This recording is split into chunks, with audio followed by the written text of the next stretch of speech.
Olá, alunos! Dando continuidade ao tema globalização, nesta aula trataremos os efeitos da globalização no que tange suas consequências, contradições e a sua relação com a ampliação das desigualdades.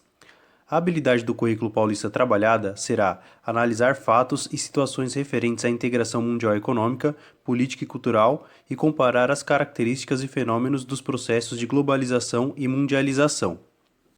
Diferente da globalização, apesar de serem termos semelhantes, a mundialização refere-se geralmente às relações econômicas, como comércio mundial, expansão de mercados e fluxo de capitais. Desta forma, a mundialização causa interdependência entre os países, havendo incessantes trocas comerciais entre eles. Analisando o mapa, destacamos países tidos como centrais ou, mais genericamente, países do norte. São centrais porque estabelecem a dinâmica econômica mundial. São altamente industrializados, fornecendo produtos de alto valor agregado, arrebatando mercados em todos os pontos do planeta. Detêm a maior parte das multinacionais, explorando a mão de obra barata e as políticas e leis frágeis dos países periféricos. Se destacam como regiões centrais os países da América do Norte, Estados Unidos e Canadá, países da União Europeia mais o Reino Unido, e na Ásia, o Japão e mais recentemente a Coreia do Sul. Já os países periféricos, ou genericamente chamados de países do Sul, são tidos como fornecedores de matéria-prima, produtos resultados do extrativismo, como minérios de ferro, madeira de florestas, petróleo bruto, entre outros, e a agricultura, como soja, milho, arroz, entre outros, são basicamente fornecedores de commodities. A indústria em países periféricos é pouco desenvolvida, sendo em muitos casos alvos das multinacionais. Se destacam também pela desigualdade em relação à distribuição da riqueza gerada, criando um abismo entre as classes. Serviços de saúde, alimentação e saneamento básico são precários nesses países. A outra classificação de países que surgiu a partir dos anos 90 são os chamados os países em desenvolvimento.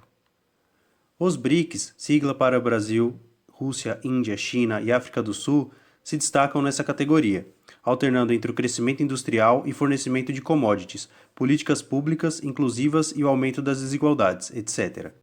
Ao mesmo tempo que a globalização fomenta uma maior integração entre os povos, ela provoca um processo de marginalização que envolve diversos fatores, como a exclusão por meio de imposições culturais advinda de países centrais aos periféricos, o agravamento da pobreza e desigualdade causada pela divisão internacional do trabalho, concentração de renda e distanciamento econômico entre as classes sociais, a dificuldade de acesso a bens e serviços gerados pelo processo de globalização, falta de um serviço adequado de saúde pública e pelo agravamento de doenças como a dengue e a chikungunya, por exemplo, o pouco ou nenhum acesso às tecnologias computacionais e da informação, o crescimento de atividades econômicas ilegais, como o tráfico humano e de drogas, a prostituição infantil, entre outros.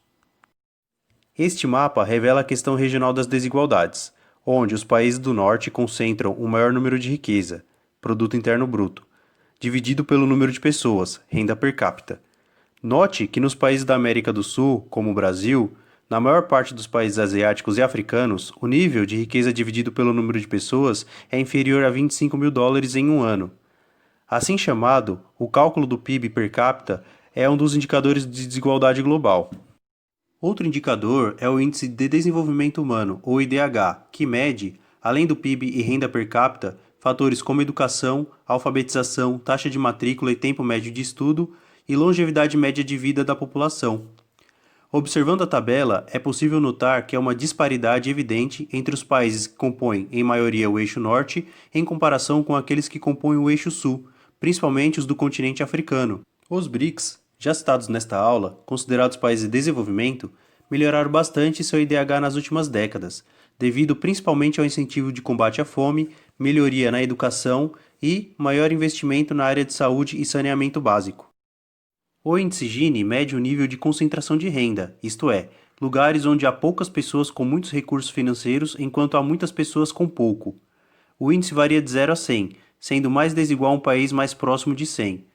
O Brasil é exemplo da disparidade econômica neste índice.